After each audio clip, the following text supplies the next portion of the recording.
Hi, I'm Chris here with Mark. We're from PADEL Warehouse and welcome to the racket review of the Babolat Viper 3.0 One Lebron and the Viper Soft 3.0. Now hitting these rackets did take me a while to get used to the One Lebron signature racket. And I gotta say the first few outings, my favorite shots were when I said yours. What did you think? Well, it gave me a chance to kind of reel in all that power. These rackets have power on tap. I would definitely say it was a little easier for me to gauge after a couple of sessions with my lobs. I was a little tentative with those, and I just felt like with these rackets, I had no problem generating power with very little racket speed.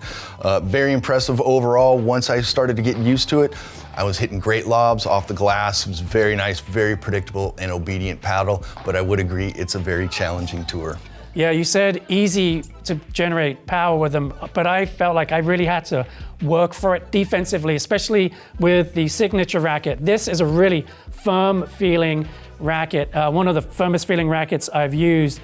And the soft is pretty firm too, but in comparison, it's a lot softer racket than the signature racket. And I found with the signature racket, I really had to focus on my technique and really drive the ball, and when I did, it really rewarded that kind of technique. But when I was blocking and being defensive, I found the soft was a way easier racket for me to use defensively. How did it work out for you? Wow, that's almost a contrast thought that I have with these rackets. I felt like I had to do less to generate more, and with the soft, it required a little more effort, a little more racket speed on my part to actually get the ball off of there. I definitely sensed there's a little more dwell time, and I think that kind of enhanced the spin potential of the soft compared to the standard 3.0. Now, Babolat have engineered the holes at different sizes to try and expand the sweet spot of both rackets.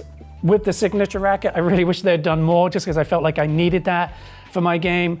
With the soft, I felt like I could get away with a little bit sloppier technique, and I was maybe out of position and just blocking the ball.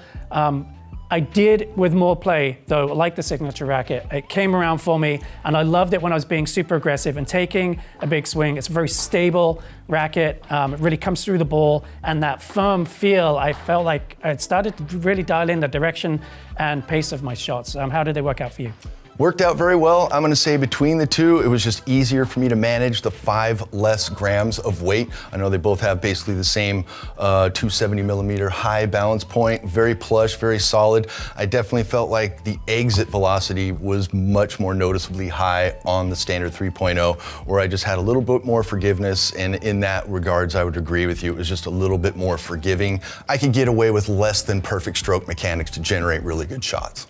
Yeah, when it came to feel and touch, again, the soft was the winner for me. And I think just for my level of play, I play a lot on the left, so these are good rackets for that. And you're a lefty playing on the right again, so we're looking to put the ball away with some authority. But when I was looking to hit angles, which I like to do a lot, I like to play that inside out overhead too, the soft just worked better for me. It kind of rewarded my level of play a bit. I think you got to be really buttoned up with the signature racket. I'm not always buttoned up, rarely am I buttoned up. So just the soft was a better fit for my game. I thought spin was easy to get, some nice slice down the middle too to get that ball low off the back glass. But my favorite shots were when I was looking to put the ball away with power. I think both of these rackets really reward that. And for more information on these rackets, be sure to go to padelwarehouse.com.